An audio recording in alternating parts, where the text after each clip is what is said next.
پاکستان اور اسلام سے متعلق نظریات سمجھنے کے لیے اگر طالب علم سوال کرتا ہے جو ہمارے خیال سے مطابقت نہیں رکھتے تو ہم طالب علم کو کس طرح مطمئن کریں؟ بہت خوب، ماشاءاللہ۔ ہمیں اپنی علمی کمزوری کا ازالہ کرنے کی ضرورت ہے۔ اگر ہمارے پاس کلیئرٹی نہیں ہوگی تو ہم سوالوں سے ڈریں گے۔ میں اکثر یہ بات کرتا ہوں، میرے بہت سارے دوست احباب ہیں، مدارس میں پڑھاتے بھی ہیں اور مدارس میں پڑھتے بھی ہیں، اور بہت میرا گہرا تعلق ہے اور مجھے اور بہت محبت ہے ان لوگوں سے، اور انہیں بھی مجھ سے کافی محبت ہے، ہم بیٹھتے ہیں۔ میں اکثر یہ بات سوچتا ہوں اور یہ بات کہتا ہوں کہ وہ لوگ جو بڑا کام کر رہے ہیں اور خاص طور پر دین کے حوالے سے کوئی بڑا کام کرنا چاہتے ہیں اور خاص طور پر اپنے معاشرے کی اخلاقی اور ایمانی اور تہذیبی اقدار کا تحفظ یا اس کے حوالے سے کوئی بڑی خدمت کرنا چاہتے ہیں، ان کو یہ بات علمی طور پر سمجھنے اور جاننے کی ضرورت ہے کہ ہماری جو تہذیبی اور ایمانی اور اخلاقی ساکھ ہے وہ مغربی ورلڈ ویو سے کیسے متاثر ہوتی ہے، اور کچھ چیزوں کو باقاعدہ اسٹڈی کرنے کی ضرورت ہے۔ اس میں سے ایک چیپٹر ہے جس کو میں کہتا ہوں الحاد، یا تشکیک اور الحاد دونوں۔ تو یہ الحاد کا لفظ کس کس نے سن رکھا ہے؟ وہ ہاتھ ریز کریں۔ الحاد، ٹھیک ہے، یا انگریزی میں ہم کہتے ہیں ایتھیزم۔ تو ایتھیزم کی ٹانگیں کیا ہیں؟ ایتھیزم کن ٹانگوں پہ چل کے ہمارے معاشرے میں داخل ہو رہا ہے یا ہو سکتا ہے؟ یعنی ایک استدلال کی ایک قسم ہے جو ایتھیزم کے پاس موجود ہے۔ اگر آپ کے بچے میں شعور کی کمی ہے اور ایمان کی کمی ہے تو وہ ڈھہ جائے گا، اللہ نہ کرے، مطلب اس کا خطرہ موجود ہے۔ تو اس چیز کو پہچاننا ضروری ہے کہ ان کا استدلال کیا ہے، انہوں نے کون سا شک کا بیج ہمارے بچے کے اندر بویا ہے، اور اس کا تدارک کیسے کیا جا سکتا ہے۔ بعض اوقات ہمارا بچہ معصومیت میں کوئی سوال کرتا ہے جو اللہ کے وجود سے متعلق ہے، رسول اللہ صلی اللہ علیہ وسلم سے متعلق ہے۔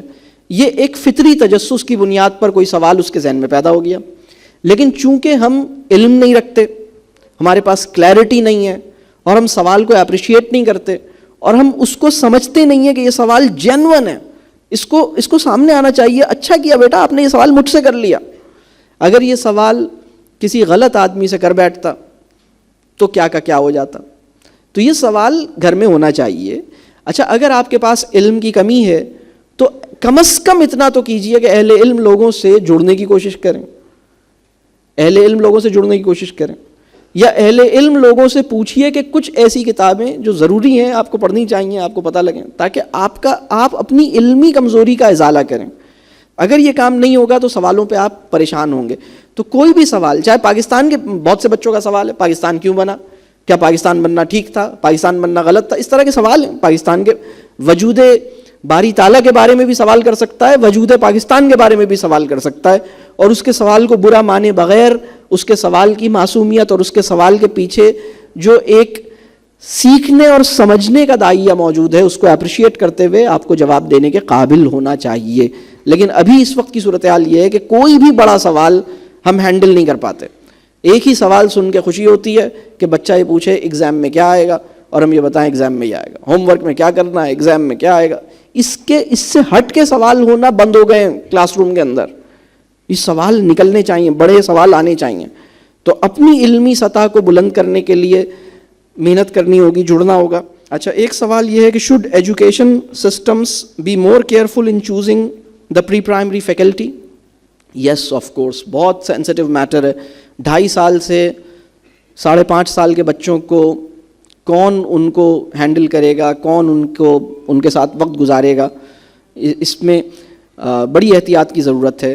اور 7 سال سے کم عمر کے بچے کا جو اسکول ہے اس کی سب سے بڑی خوبی یہ ہو سکتی ہے کہ وہ اسکول نہ لگے، اور اس کی ٹیچر جو ہے وہ اس کو ٹیچر نہ لگے، وہ اس کو خالہ لگے، وہ اس کو امی جیسی لگے، اس کو ایسا لگے جیسے میں اپنی امی کے پاس بیٹھنے میں سہولت محسوس کرتا ہوں ویسے ان کے ساتھ بیٹھنے میں سہولت محسوس کرتا ہوں۔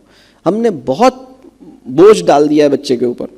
جس عمر میں ہم کسی بچے کے حلق سے مختلف حروف کی آوازیں پیدا کرواتے ہیں، اس عمر میں ہمیں بچوں کے ساتھ کچھ نظمیں گانی چاہیے, کچھ اور دلچسپ باتیں کہانیاں سنانی چاہیے.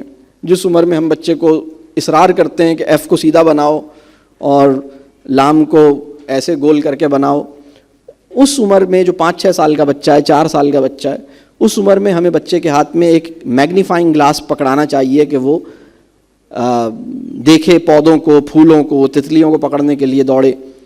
تو ہماری چونکہ کلیئرٹی نہیں ہے کہ بچے کی صلاحیتیں کیسے بیدار ہو سکتی ہیں اور کیسے بند ہو سکتی ہیں, اس وجہ سے ہمارے سسٹم کے یہ مسائل ہیں.